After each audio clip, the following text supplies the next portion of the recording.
शुक्रवार व्रत कथा।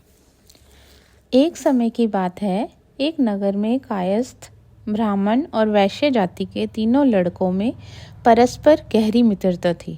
उन तीनों का विवाह हो गया था। ब्राह्मण और कायस्थ के लड़कों का गोना भी हो गया था, परंतु वैश्य के लड़के का गोना नहीं हुआ था। एक दिन कायस्थ के लड़के ने वैश्य के लड़के से कहा, हे मित्र, तुम मुकलावा करके अपनी स्त्री को घर क्यों नहीं लाते? स्त्री के बिना घर कैसा बुरा लगता है। यह बात वैश्य के लड़के को जच गई। वह कहने लगा कि मैं अभी जाकर मुकलावा लेकर आता हूँ। ब्राह्मण के लड़के ने कहा, अभी मत जाओ, क्योंकि शुक्र अस्त हो रहा है। जब उदय हो जाए तब जाकर ले आना। परंतु वैश्य के लड़के को ऐसी जिद हो गई कि किसी प्रकार से नहीं माना। जब उसके घर वालों ने सुना तो उन्होंने भी बहुत समझाया, परंतु वह किसी प्रकार से नहीं माना और अपनी ससुराल चला गया। उसको आया हुआ देखकर ससुराल वाले भी चकराए।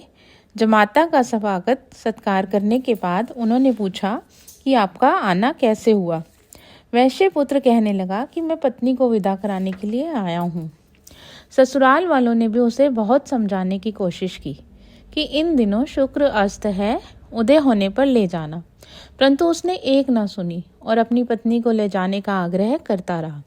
जब वह किसी भी प्रकार ना माना तो उन्होंने लाचार होकर अपनी पुत्री को विदा कर दिया। वैश्य पुत्र पत्नी को एक रथ में बैठाकर अपने घर की ओर चल पड़ा। थोड़ी दूर जाने के बाद मार्ग में उसके रथ का पहिया टूटकर गिर गया और बैल का पैर भी टूट गया। उसकी पत्नी भी गिर पड़ी और घायल हो गई। जब वे दोनों पैदल आगे चले तो रास्ते में डाकू मिल गए। उनके पास जो धन, वस्त्र और आभूषण थे वह सब उन्होंने छीन लिए। इस प्रकार अनेक कष्टों का सामना करते हुए जब पति पत्नी अपने घर पहुंचे तो आते ही वैश्य पुत्र को सर्प ने काट लिया। वह मूर्छित होकर गिर पड़ा। तब उसकी स्त्री विलाप कर रोने लगी।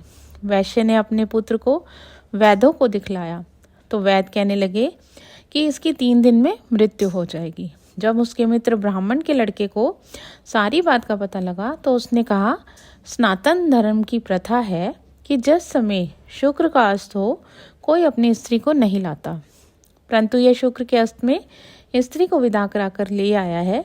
इस कारण सारे विघ्न उपस्थित हुए हैं। यदि ये दोनों ससुराल वापस चले जाएं और शुक्र के उदय होने पर पुण्य आए तो विघ्न टल सकता है। वैश्य ने अपने पुत्र और उसकी पत्नी को शीघ्र ही उसकी ससुराल वापस पहुंचा दिया। वहां पहुंचते ही वैश्य पुत्र की मूर्छा दूर हो गई और साधारण उपचार से ही वह सर्प विष से मुक्त हो गया। अपने दामाद को स्वस्थ देखकर ससुराल वाले अत्यंत प्रसन्न हुए। वैश्य पुत्र अपनी ससुराल में ही स्वास्थ्य लाभ कराता रहा और जब शुक्र का उदय हुआ तब हर्षपूर्वक उसकी ससुराल वालों ने उसे अपनी पुत्री सहित विदा कर दिया। इसके पश्चात पति पत्नी दोनों घर आकर आनंद से रहने लगे। इस व्रत के करने से अनेक विघ्न दूर होते हैं। बोलो शुक्रदेव भगवान की जय।